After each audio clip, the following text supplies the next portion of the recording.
EU's new EV mandate for car rentals, Merz speaks out. The electric vehicle revolution, a forced march towards sustainability. Imagine a future where car rental firms and large corporations are no longer allowed to purchase anything but electric vehicles for their fleets. Sounds like a bold step towards a sustainable future, right? But here's where it gets controversial. German Chancellor Friedrich Merz has spoken out against plans reportedly being considered by the European Union to prohibit car rental companies and large corporations from buying non-electric vehicles for their fleets starting from 2030.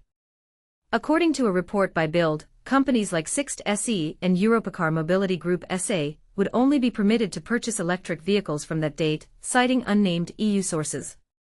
This move, if implemented, would mark a significant shift towards electrification and a reduction in carbon emissions. But is forcing companies to switch to electric vehicles the right approach? And this is the part most people miss: what about the potential impact on the car rental industry and the consumers they serve?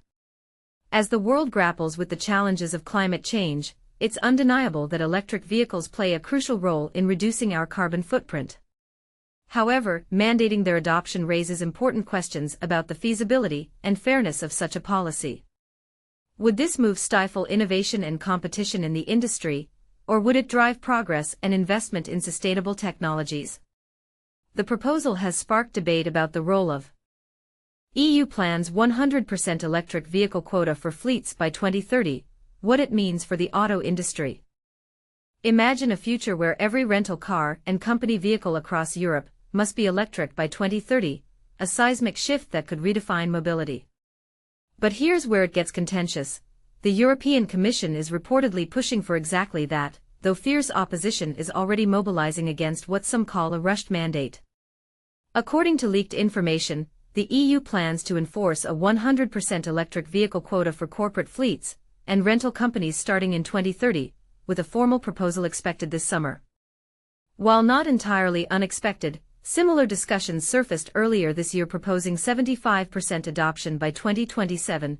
This move represents a dramatic acceleration of the bloc's green transportation goals. Yet the EU remains tight-lipped on specifics.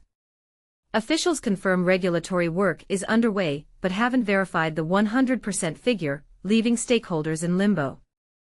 And even if proposed, the policy faces a grueling path. Approval requires buy-in from both the EU Parliament and member states. This uncertainty hasn't stopped industry backlash. Critics argue that forcing rapid electrification ignores practical hurdles like inadequate charging infrastructure, a point hammered home by Sixt executive Nico Gabriel, who calls quotas completely unsuitable for addressing core barriers. Controversially, German lawmaker Markus Ferber warns this could create a checkbox mentality, where companies buy EVs merely to comply rather than genuinely transitioning. Leaseurope's Richard Nuben echoes this, suggesting decisions are driven by ideology rather than facts, a provocative stance implying Brussels prioritizes optics over feasibility. What's often overlooked? Corporate and rental fleets dominate 60% of EU new car registrations, making this policy pivotal for automakers and climate targets alike. But with infrastructure lagging and dissent brewing, one question lingers: is the EU charging boldly toward sustainability or steering into a political ditch? What's your take, visionary leadership or premature overreach? EU may ban gas rentals by 2030, what it means for drivers. Imagine a future where your next rental car in Europe could only be electric. Sounds far-fetched? Well, it might not be as distant as you think. A recent report suggests that by 2030, European rental car companies like Sixt and Europacar may no longer be allowed to purchase vehicles with internal combustion engines, ICE. Instead, they would be required to go fully electric, a move that could reshape the way millions of travelers get around. But here's where it gets controversial. This shift could happen years before the EU's widely discussed 2035 ban on new gas-powered cars officially takes effect. According to sources cited by Germany's Bild newspaper, the European Commission is reportedly drafting regulations that would prevent rental agencies and large corporations from buying ICE vehicles starting in 2030. If these plans come to fruition, companies operating fleets of rental cars would only be permitted to replace their older vehicles with electric models. Considering that most rental cars are typically retired after just 1 or 2 years of service, this timeline could mean that renting an electric vehicle, EV, in Europe becomes the norm as early as 2032, or even sooner. While some rental companies already offer EVs, they remain a small fraction of the fleet due to their higher costs for both acquisition and maintenance. For instance, repairing EVs can be significantly more expensive than fixing traditional combustion engine cars, creating financial hurdles for rental businesses. Additionally, many customers still prefer gasoline-powered vehicles because of concerns about EV charging infrastructure and range anxiety. So, what happens when renters no longer have a choice? This potential regulation raises another intriguing question. Could this effectively accelerate the EU's broader goal of phasing out combustion engines by 2035? Fleet sales, vehicles purchased by rental companies and corporate buyers, are a massive part of the European automotive market, accounting for approximately 60% of total sales. Within this segment, rental companies alone represent about 20% of all new car registrations. If these entities are forced to go electric, automakers could see a sharp decline in demand for ICE vehicles much earlier than anticipated. And this is the part most people miss. Such a drastic reduction in ICE production wouldn't just impact new car sales. It would also trickle down to the used car market, which relies heavily on off-lease and ex-rental vehicles.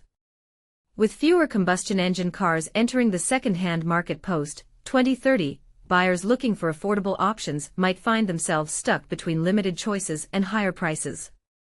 Automakers may also face pressure to streamline their ICE offerings long before 2035 if producing multiple versions of gas-powered cars becomes economically unsustainable without the steady stream of bulk fleet orders. But wait, there's more to consider. What does this mean for workers in the auto industry? Electrification has already sparked fears of significant job losses, with estimates suggesting nearly 200,000 German auto jobs could disappear by 2035. If stricter regulations push manufacturers to abandon ICE models sooner, those numbers could rise even faster. The ripple effects extend beyond factory floors, impacting supply chains and local economies dependent on traditional automotive manufacturing. Despite the buzz surrounding these reports, the European Commission remains tight-lipped about the specifics.